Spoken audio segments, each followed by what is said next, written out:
잠깐 기도하겠습니다. 할렐루야. 하나님 아버지 은혜를 감사합니다. 오늘도 하나님의 은혜 가운데 또 귀한 시간을 허락해 주셔서 감사합니다. 하나님의 은혜가 저희들이 감당하기 어렵지만 오늘도 성령님 의지하여서 부족한 종이 하나님의 귀한 하신 사역과 그 일들을 또 전하고자 합니다. 성령님께서 도와주시고 함께하여 주셔서 성도 예수 소망교회의 모든 성도님들과 주님의 하신 일들을 나누고 또 그 일들을 보게 하여 주시옵소서. 예수님의 이름으로 기도하옵나이다. 아멘. 안녕하세요. 저는 서울 방화동의 주영강 교회 그리고 위기청소년 선교연합회를 담당하고 있는 임기봉 목사입니다. 그동안에 성도 예수 소망 교회를 통해서 또 이렇게 성도님들과 또 많은 목사님들의 또 관심과 사랑을 많이 받았습니다. 이렇게 화면으로나마 인사를 드릴 수 있고 또 이 사역을 나눌 수 있어서 너무 고맙고 또 하나님께 감사를 드리고 또 성도님들께 인사를 다시 한번 드립니다. 무엇을 제가 어떻게 전해야 될지 또 이렇게 영상으로 하는 게 되게 원래 못하는데 또 영상으로 이렇게 하려고 하니까 뭐가 잘 안 맞고 또 많이 어려운 부분들이 있는 것 같아요. 위기청소년 선교연합회 일진 캠프를 시작으로 연합회가 결성되었어요. 그런데 이 기코리아 한번 일진 캠프 영상을 한번 보고 도대체 보면 조금 이해하기가 쉬우실 것 같아서 영상을 한번 일진 캠프 영상을 한번 보도록 하겠습니다.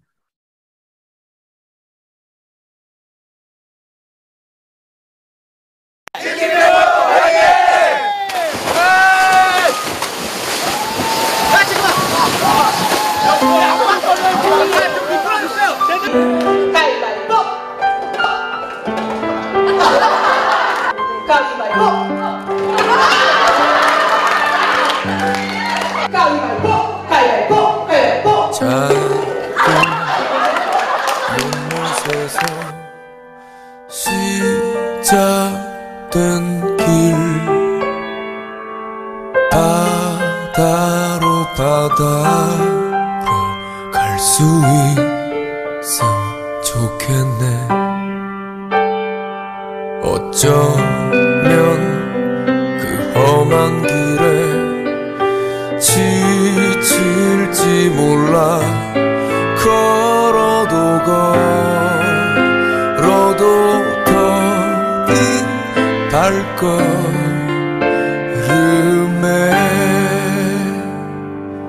너 가는 길이 너무 지치고 힘들 때 말을 해줘. 숨기지 마. 너는 자가 아니야. 우리도 언젠가 흰 수염고래처럼 헤엄쳐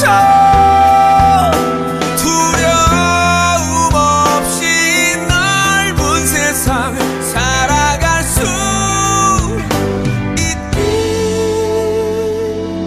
그런 사람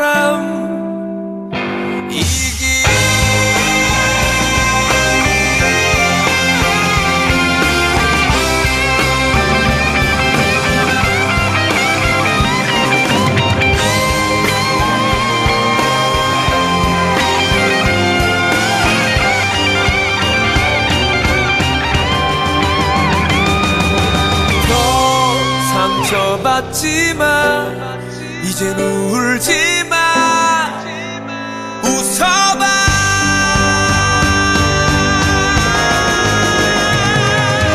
너 가는 길이 너무 지치고 힘들 때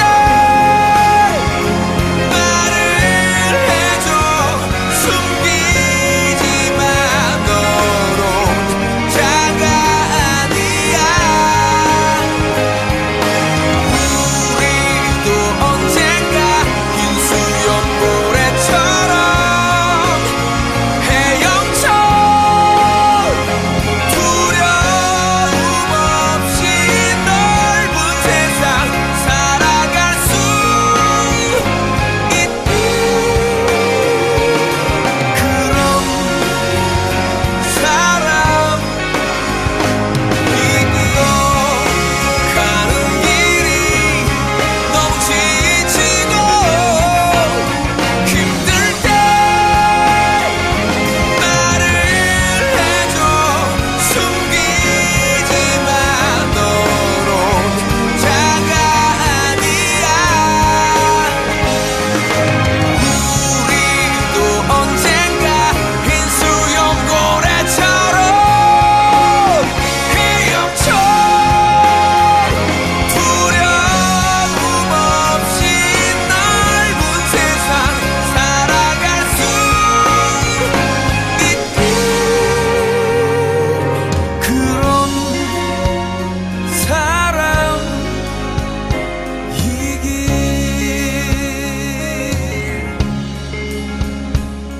그런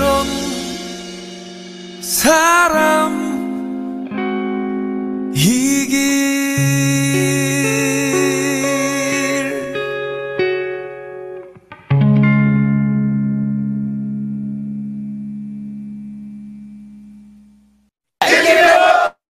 위기청소년 연합회, 선교연합회는 주영강 교회에서 거리에서 이렇게 전도를 하다가 사탕을 나눠주는데 아이들이 그것을 받아먹고 그리고 집으로 돌아가는 것이 아니라 교회로 따라 들어오는 거예요. 그래서 이 아이들이 교회에 들어와서 배가 고프다고 밥 좀 먹을 수 있냐고 물어보고 그래서 밥을 주었어요. 그랬더니 이 아이들이 이 밤에 갈 곳이 없는데 교회에서 자도 되냐고 물어보는 거예요. 그래서 이 아이들을 보니까 여자아이들이 있는 거예요. 중학교 1, 2학년 이런 어린 아이들이 있는데 보니까 이미 이 아이들은 가정을 나와서 학교도 다니지 않고 여러 날을 굶고 그리고 지하 주차장이나 원룸 오피스텔 옥상 이런 데서 공원에서 또 화장실에서 자면서 이 아이들이 이렇게 교회를 찾아 들어오게 된 것입니다. 그때부터 교회는 문을 개방하고 그리고 이 아이들에게 우선 배고픈 아이들에게 밥을 먹이기 시작했습니다. 그리고 갈 줄 알았던 이 아이들은 점점 내 친구도 도와주시면 안 되겠어요. 그러면서 교회로 찾아오기 시작하는데 그 수가 막 급속도로 이렇게 많아지기 시작했어요. 그래서 정신없이 이렇게 굶주려 있는 이 아이들에게 밥을 먹이고 그리고 교회를 24시간 개방하고 잠을 재우고 그리고 학부모하고 상담을 하고 또 학교로 돌려보내기 그리고 교회에서 가정으로 돌려보내기 이 두 가지를 하면서 아이들과의 이제 삶이 시작이 되었어요. 저는 그냥 단순한 그냥 며칠 어떤 문제 어떤 몇몇 아이의 문제인 줄 알았는데 시간이 지나면서 이 문제는 그냥 쉽게 끝날 수 있는 그런 문제들이 아니었습니다. 그래서 이 아이들을 이렇게 접하면서 사회에서는 문제아 비행 청소년, 성격, 그리고 행동이 좀 다른 아이들과 달리 문제성을 가지고 있는 이런 특수와 결함이 있는 아이, 이렇게 또 음주나 또 가출, 학업 중단, 그래서 범죄와 연결될 수 있는 그런 아이들, 비행 청소년이라고 하면서 이 아이들이 살아가는 세상이 전혀 다른 문화와 또 우리가 제가 이해할 수 없는 언어들 그리고 행동 이런 것들을 보여주고 있었습니다.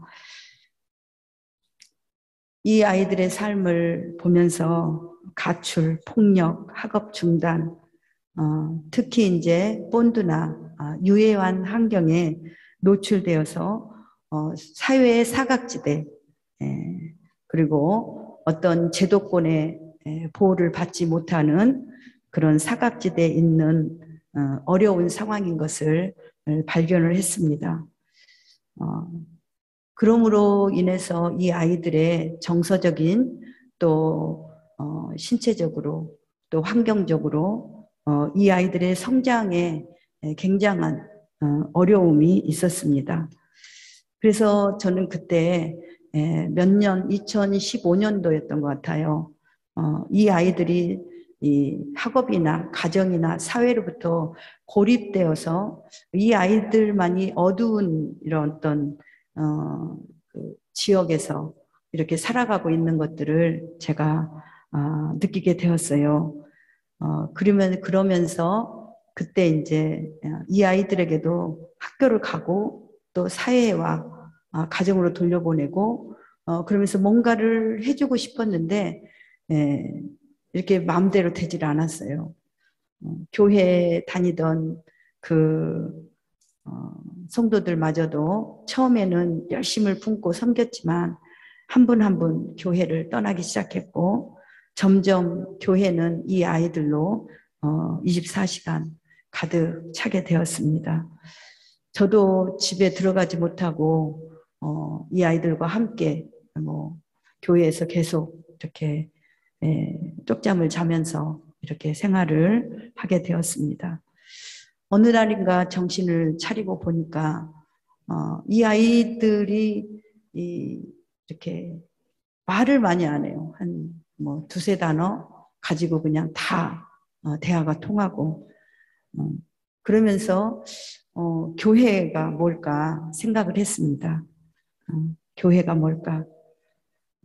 그때 이 교회는 복음을 전하는 곳이고 하나님께 예배를 드리는 곳인데 이 아이들은 교회에 들어와서 계속 싸우고 소리 지르고 욕하고 이러는데 제가 많은 어떤 갈등이 있었어요. 그러다가 제가 이제 몸이 건강이 안 좋아서 응급실에 가게 되었는데 그 밤에 응급실에 실려오는 수많은 환자들이 계속 술이 취해서 소리를 지르고 막 이렇게 아프다고 소리를 지르고 그러한 모든 것들을 이 응급실에서는 그 환자들을 다 돌보고 치료하고 애쓰는 모습을 봤습니다. 그러면서 제가 그곳에서 교회가 지금 내가 하나님이 나에게 맡겨준 이 교회가 지금 이 응급실과 같은 그런 상황이구나라는 깨달음이 있었습니다. 응급실에서는 죽어가는 생명을 살리기 위해서 수많은 의료 장비와 숙련된 의료진들이 최선을 다해서 한 생명을 살려내려고 애쓰고 있습니다. 그런데 지금 교회가 제가 서 있는 이 교회가 그 상황인 것을 제가 느꼈어요. 그러면서 해체된 가정에서 자라서 세상에 사랑을 받아본 적이 없고 그리고 이 아이들에게 쏟아지는 비난과 또 이렇게 여러 가지 학대와 폭행으로 인해서 이 아이들은 거리를 배회하고 그런 속에서 이 아이들이 무서운 아이가 되어버린 거예요. 그래서 이 아이들을 일진이라고 하죠. 학교에서는 싸움을 잘하는 아이들이라고도 불려지지만 또래들도 그리고 동네에서도 학교 선생님들마저도 이 아이들을 대하기 어려워합니다. 사회에서는 환영받지 못하는 존재고 이 아이들이 설 자리는 어디에도 없었습니다. 제도권 안에서조차도 이 아이들은 사각지대에 몰려서 점심 한 끼 해결할 수가 없었고 화장실도 또 잠자리도 또 치료도 받을 수 없는 그런 사각지대에서 이 아이들이 살아가고 있었습니다. 그때 저는 이 아이들에게 우선적으로 해야 될 것이 무엇일까 하면서 요한복음 6장 35절에 예수께서 이르시되 나는 생명의 떡이니 내게 오는 자는 결코 줄이지 아니할 터이요 나를 믿는 자는 영원히 목마르지 아니하리라. 저는 이 말씀을 보면서 이 아이들이 지금 교회에 들어왔는데 이 아이들은 지금 배가 고프고 치료를 받아야 하고 목이 마른데 이 아이들에게 정말 성경을 가르치기보다 예배를 드리자고 하는 것보다 우선 이 아이들에게 먹을 것과 마실 물과 그리고 잠자리를 제공하는 것이 바로 복음이 아닌가 저는 생각을 했습니다. 그러면서 이 아이들이 이제 밥을 먹고 또 잠을 자고 이러다 보니까 그렇게 눈이 빨갛게 잠을 못 자고 돌아다니던 아이들이 밥을 먹고 잠을 자니까 조금씩 이제 이렇게 눈도 이렇게 정상으로 돌아오게 되고 또 화도 그렇게 많이 안 내고 소리도 덜 지르고 그러면서 이 아이들을 상담하면서 또 학업이나 진로, 교육, 학교 보내는 일들을 또 같이 하게 되었습니다. 그런데 이게 쉽지가 않더라고요. 제가 뭐 공부를 많이 한 사람도 아니고 또 저를 옆에서 주중에 도와주는 사람도 없고 그래서 이 아이들에게 누군가가 도움이 이렇게 되었으면 좋겠는데 이 아이들만을 붙어서 다니는 게 아니라 건강한 누군가가 어른이 필요하다는 것을 제가 알고 그리고 일진 캠프를 시작하게 되었습니다. 물론 저희 캠프를 시작하면 일반 교회에서는 교사도 필요하고 재정도 필요한데 저희 교회는 그런 게 없었어요. 아이들하고 저밖에 없고 재정도 없었습니다. 그렇지만은 그때는 이미 저에게는 그냥 있는 거 배짱밖에 없었어요. 믿으면 하나님이 하시겠지. 내가 하면 주님께서 일하신다는 그 믿음이 저를 움직이게 했습니다.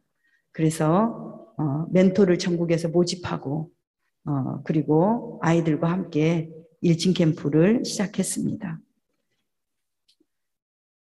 그때 제 마음에는 이 아이들을 살려내야 된다.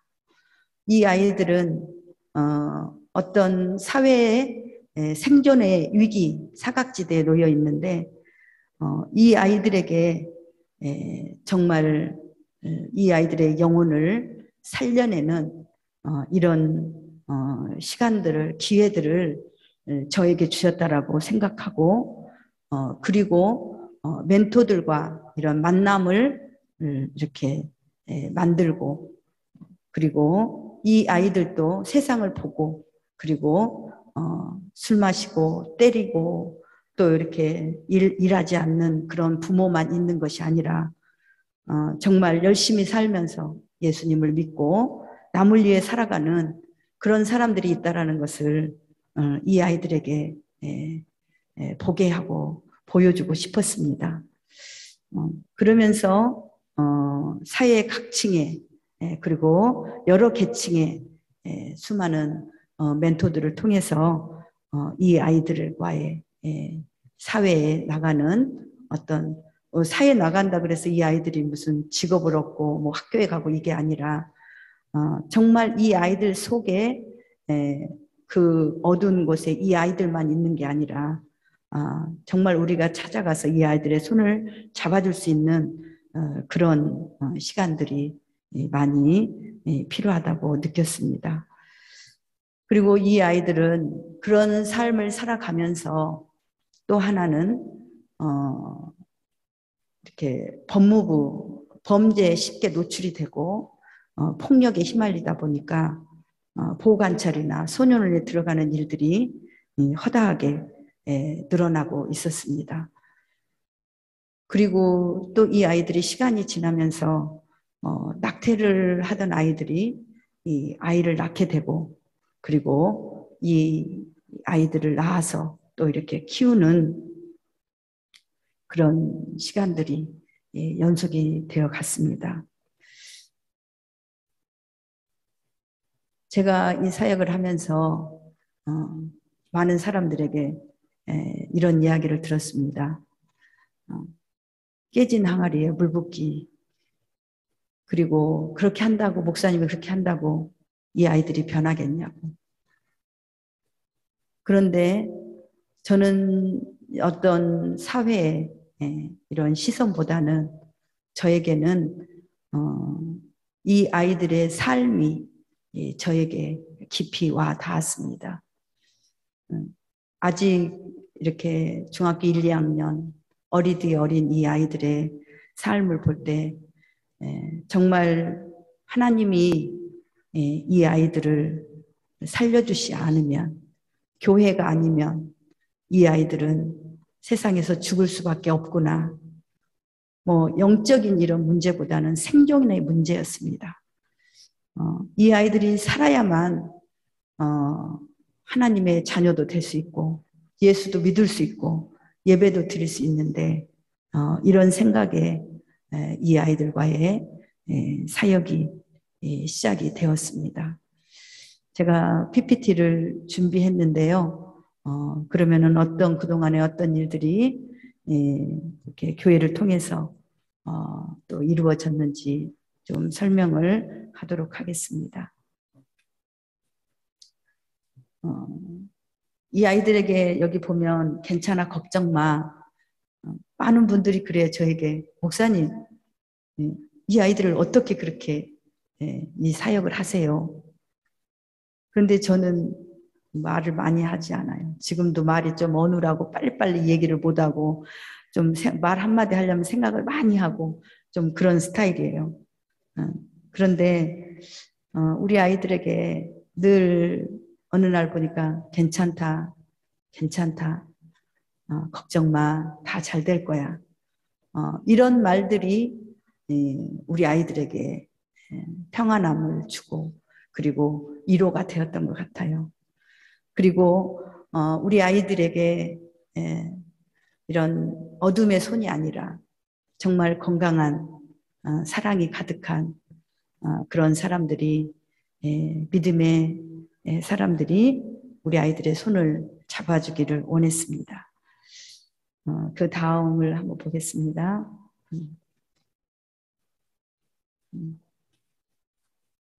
PPT 한 장 한 장 넘겨주세요. 그래서 이 위기 가운데 놓인 우리 아이들, 그냥 집을 나왔다 그래서 위기는 아니죠. 학교 안 다닌다고 위기라고 할 수 있을까요? 제가 우리 아이들을 보면서 위기라는 말, 이 단어를 사용하게 된 것은 생존의 문제였습니다. 어느 날 아이가 보이지 않아서 그 형 왜 안 보이냐 그러면 목사님 그 형 얼마 전에 사고로 죽었어요.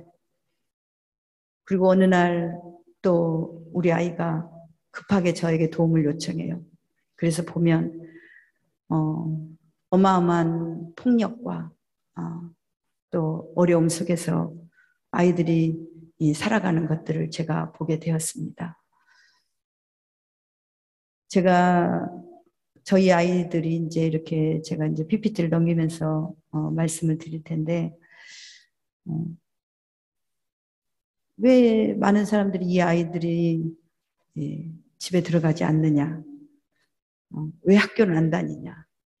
그러는데 제가 한마디로 우리 아이들의 삶을 누군가에게 설명한다면 저는 우리 아이들에게 이렇게 얘기해요. 죽지 않고 살아줘서 고맙다. 하나님이 너를 사랑하신다. 너도 하나님 믿으면 잘 살 수 있다. 이 이야기를 제가 우리 아이들에게 많이 해줍니다. 그러면서 이 위기 청소년들은 미혼모가 되고 그리고 소년원을 중고등부 6년 동안 4년 이상씩 왔다 갔다 거의 추억이 소년원에 이렇게 추억들이 많아요.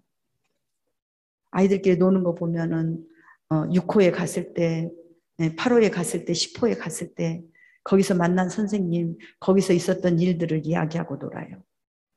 그럴 때 제 마음이 먹먹해요. 너희들은 왜 거기 힘들지도 않아서 그 얘기만 하고 노냐?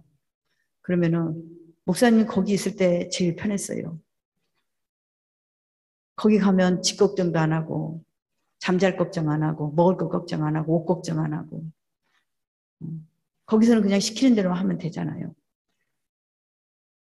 그러면서 우리 아이들은 힘들 때마다 저에게 목사님 저 소년원 들어가고 싶어요. 너무 힘들어요. 이런 이야기들을 합니다. 제가 사회에서 이렇게 많은 이제 어떤 시선이라고 제가 표현하겠는데 시선들은 우리 아이들이 어떤 뭐 요즘에도 또 이렇게 영화가 나와 있는데 이렇게 어떤 매체를 통해서 사건 이런 것들로 많이 부각이 돼요.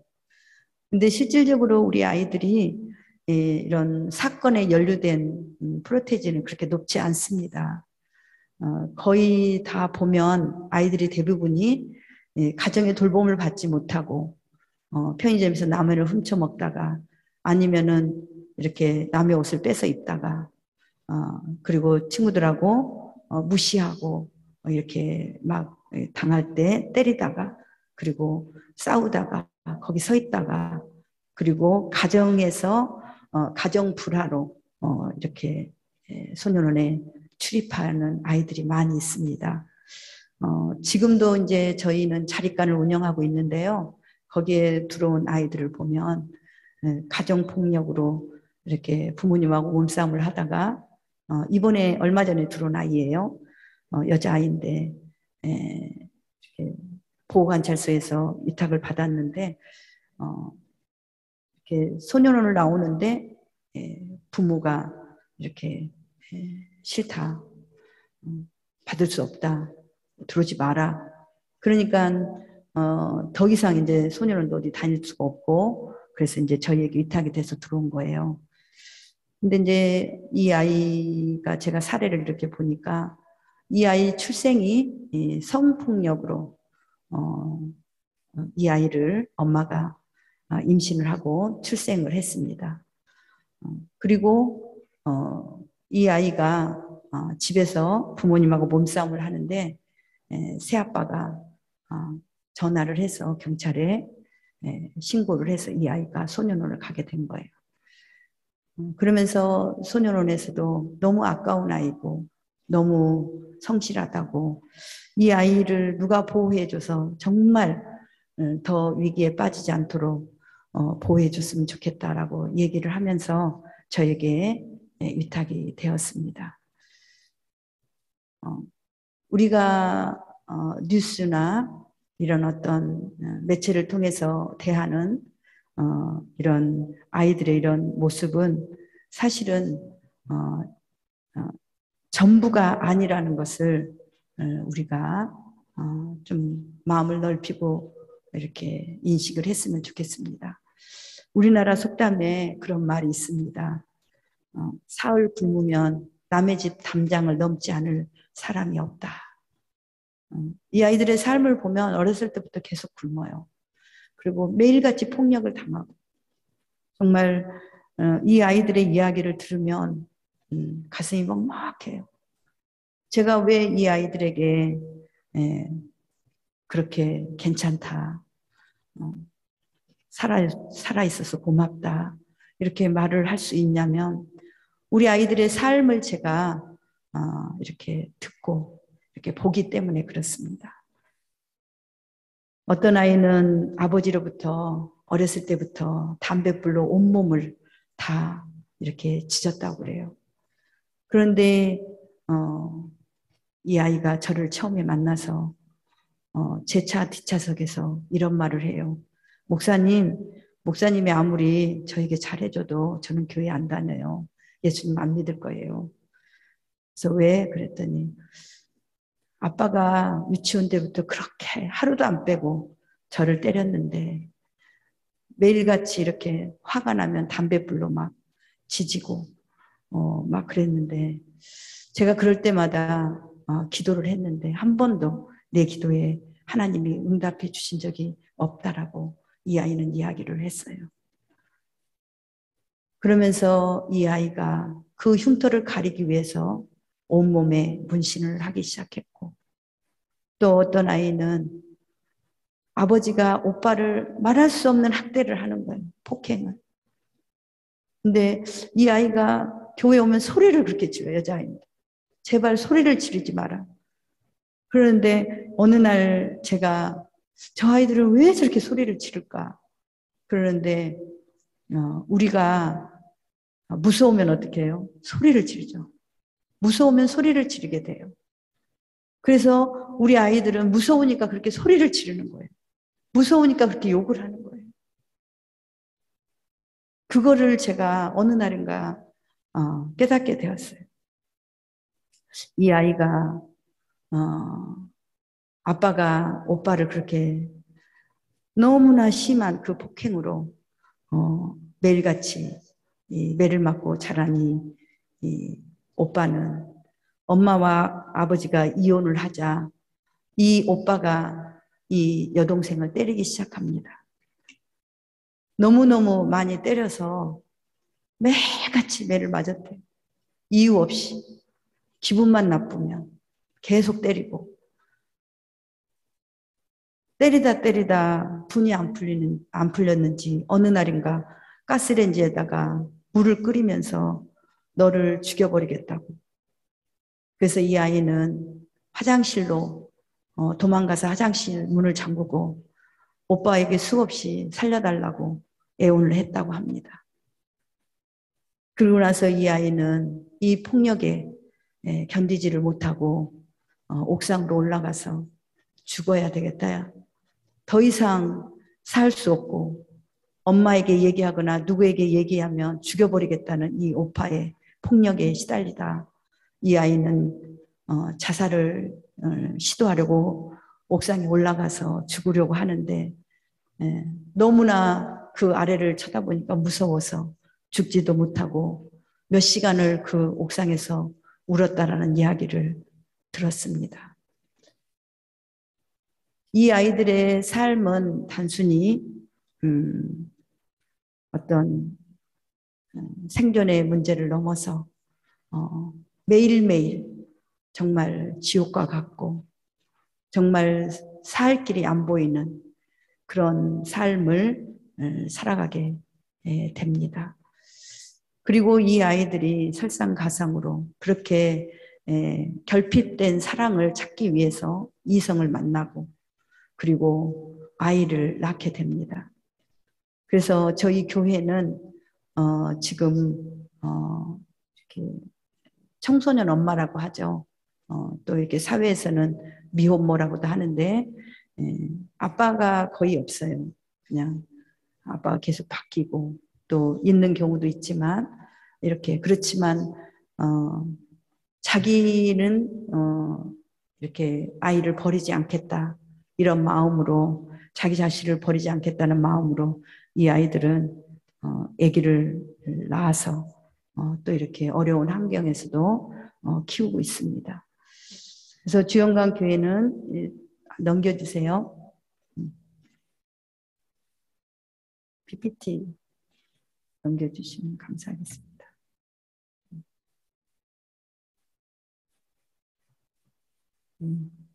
그래서 지금 이제 저희 교회가 돌봄 상황을 보면은요, 몇 가지 꼭지가 있습니다. 무료 급식, 자립 프로그램, 예,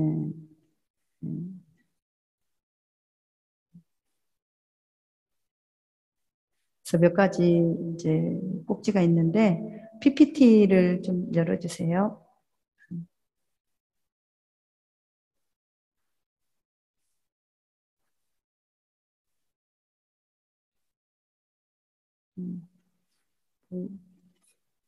아, 네. 죄송합니다. 제가 잘못했어요. 그래서 우리 아이들에게 이제 시간을 정하지 않고 24시간 언제든지 먹을 것을 제공하고 있습니다. 그리고 또 자립 프로그램을 계속 대부분 우리 아이들은 이렇게 학원이나 이런 데를 다닌 적이 거의 없어요. 그래서 이제 뭐 처음에는 중학생인데도 한글도 잘 모르고 학력이 굉장히 기초학력이 부족한 상태입니다. 그래서 공부를 가르치고 또 학교에 또 적응이 안 되고 도저히 안 되는 아이들은 저희가 이제 검정고시도 가르쳐주고 또 여러 가지를 다양하게 경험할 수 있는 것들을 교회에서 또 이렇게 많은 분들의 도움을 받아서 저희들이 아이들에게 진행을 하고 있습니다. 그리고 자립 프로그램을 이제 하게 된 이유는 미혼모 아이들이 나이도 어리죠. 어떤 뭐 학력도 안 되죠. 아기를 돌봐야 되는데 언제까지 이렇게 저희가 이렇게 할 수가 없잖아요. 그래서 자립을 시키기 위해서 우리 아이들에게 첫째 주거의 자립, 독립된 공간에서 살아갈 수 있도록 또 이렇게 자립관을 지원한다든지 주거를 지원하고 그리고 생활과 또 여러 가지 생필품 또 의료 그리고 또 학업 또 여러 가지를 저희들이 지원을 하고 있습니다. 그리고 이제 결혼식 가정을 이루었을 때는 결혼식도 그리고 아기들도 뭐 돌잔치라든지 이런 것들을 저희 교회에서 또 이렇게 돕고 있습니다. 다음을 좀 남겨주세요. 그리고 조금 전에 처음에 영상을 봤던 것처럼요, 캠프를 통해서 우리 아이들이 이 사회의 다른 인격, 그러니까는 믿음의 이렇게 사람들과 만나는 시간이에요. 일진 캠프는. 그래서 그 처음에는 이 캠프를 할 때 1대1 멘토링이 정말 어려웠어요. 이 아이들을 모아놓으면 사고 난다. 또 문제가 생긴다. 막 이랬는데 아무 사고도 안 나요. 그리고 멘토들이 이렇게 1대1로 이렇게 붙으니까 처음에는 아이들이 뭐 재수없네. 왜 따라다니냐. 이렇게 얘기를 했는데 지금은 이제 굉장히 아이들이 멘토를 찾고 그리고 목사님 나도 멘토 이렇게 만나게 해주시면 안 돼요? 라고 저에게 이야기하고 그렇게 합니다. 그리고 다음 사역 넘겨주세요.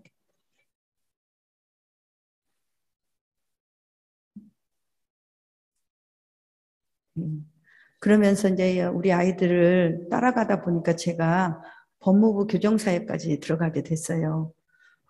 그래서 아이들이 있는 곳은 학교도 그리고 이렇게 교정 이제 소년원이나 이런 데도 제가 가게 되고 하나는 우리 아이들이 재범을 하지 않도록 보호 관찰을 무사히 끝까지 잘 마칠 수 있도록 저희들이 또 이렇게 최선을 다해서 돕고 있습니다.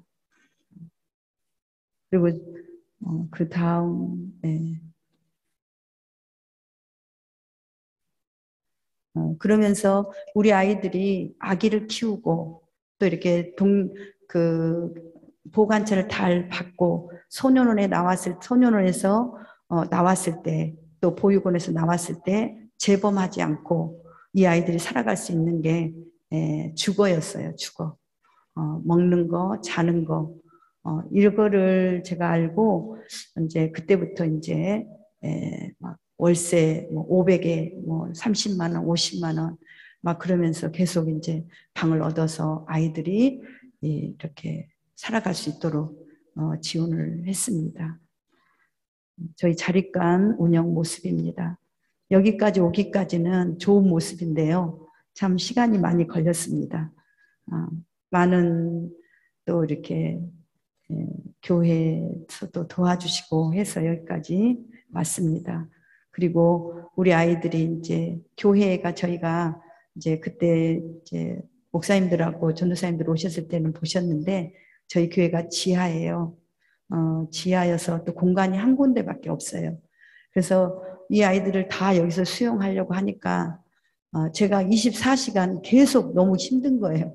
그래서 재작년부터 저희가 이제 교육시킬 수 있는 아카데미를 밖으로 이렇게 상가를 또 월세를 얻어가지고 저희들이 이렇게 따로 운영을 하고 있고 또 아이들이 또 이곳에서 생활을 합니다. 그래서 자립관은 우선 이제 잠잘 곳이 없는 여자아이들이 이 숙소가 해결이 안 되면 하루 저녁 자려고 그냥 아무나 따라가 자요.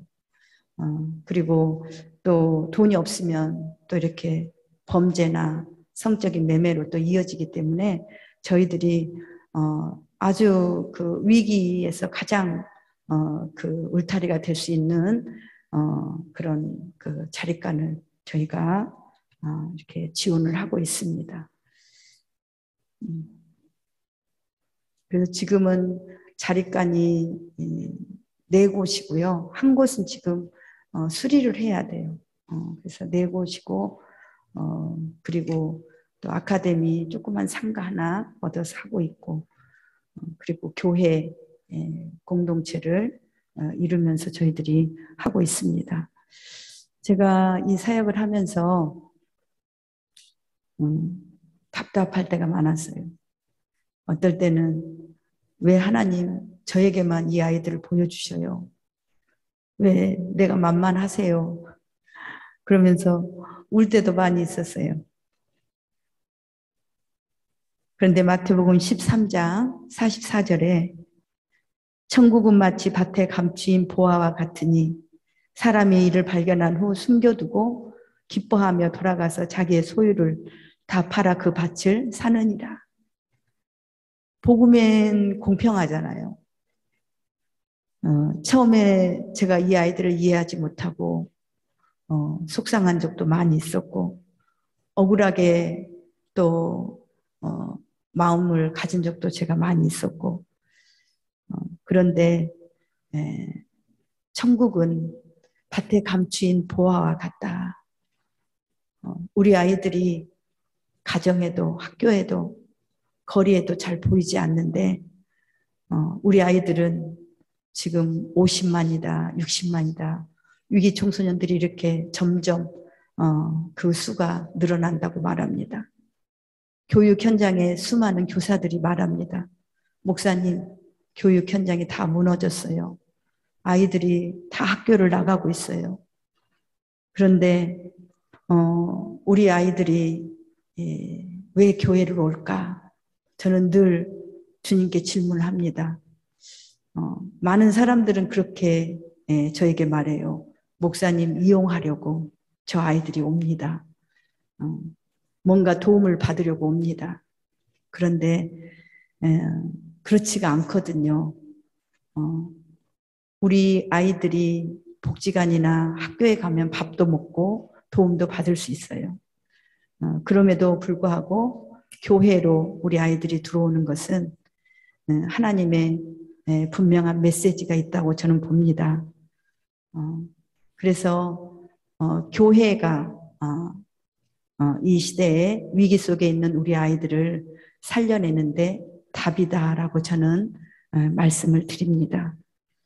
천국은 밭에 감추인 보화와 같은데 위기 속에 있는 꺼져가는 생명을 안고 있는 우리 아이들을 천국의 보화로 우리 교회에 한국 교회에 주셨다고 저는 봅니다. 아이들이 관계 맺는 것을 매우 어려워합니다. 일반 교회나 또 일반 학교에서는 우리 아이들이 적응하기가 매우 어렵습니다. 그런데 우리 아이들을 이렇게 바라보면서 저는 소망을 품습니다. 그것은 우리 아이들이 교회를 떠나지 않아요. 어떤 아이는 한 달에 한 번, 또 소년원 들어갔다가 1, 2년에 한 번, 지금은 군대에 갔다가도 교회로 돌아오고, 다 우리 아이들은 자기들이 기독교인이고 주영강교회 교인인 것을 이 아이들은 자랑스럽게 생각합니다. 천국은 마치 밭에 감추인 보화처럼 우리 아이들에게도 우리 주님은 이 보화같이 생각하고 이 보화를 캐낼 수 있는 소유할 수 있는 그런 은혜를 이 시대에 우리에게 주셨다고 저는 봅니다. 그리고 이 위기 속에 있는 우리 아이들은 우리가 돌봐야 될 고아와 가부와 나그네인 것을 저는 고백합니다. 하나님은 우리에게 말씀하셨습니다. 너희들이 농사를 지을 때 추수할 때 이삭을 남겨두라. 그리고 너희들이 나무에서 열매를 딸 때에도 남겨두어야 한다. 그것은 가난한 자의 몫이고 고아와 가부의 몫이라고 우리에게 알려주셨습니다.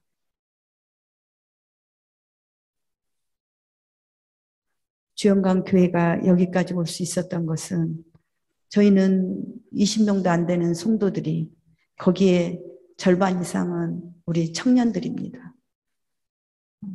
그리고 이렇게 정상적으로 직장을 다니거나 이런 어른들이 없습니다.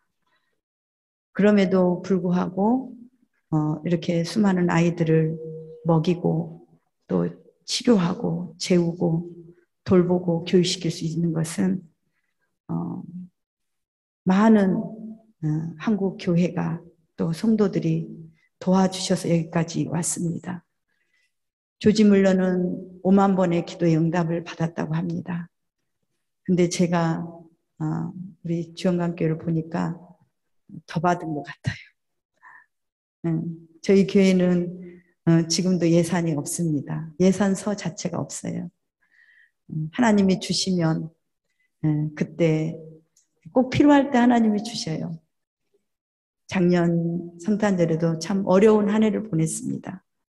그때 송도 예수 소망교회에서 또 김영식 목사님과 또 당회원들 우리 성도님들 손길을 통해서 저희에게 전해주신 그 물질은 겨울을 날 수 있는 하나님의 우리에게 주신 양식이었습니다. 저희 교회가 여기까지 올 수 있었던 것은 이렇게 도움을 주신 이런 주님의 손길이 있었기 때문이에요. 저는 이렇게 잘난 것도 없고 이렇게 훌륭하신 목사님 밑에서 또 이렇게 좋은 교회 이렇게 봉사하시는 분들 앞에서 설교할 만한 제목이 못 돼요. 그렇지만 하나님께서 이렇게 숨겨둔 어떤 덮어둔 어떤 이런 은혜의 자리가 있기에 여러분과 또 이 시간에 나눴습니다. 마지막으로 말씀 한 절을 여러분에게 나누도록 하겠습니다. 제가 좋아하는 말씀인데요. 마가복음 10장 45절 말씀이에요. 인자가 온 것은 섬김을 받으려 함이 아니라 도리어 섬기려 하고 자기 목숨을 많은 사람의 대속물로 주려 함이니라. 예수님은 제자들을 부르셨습니다. 저도 그 부름으로 여기 있어요. 그런데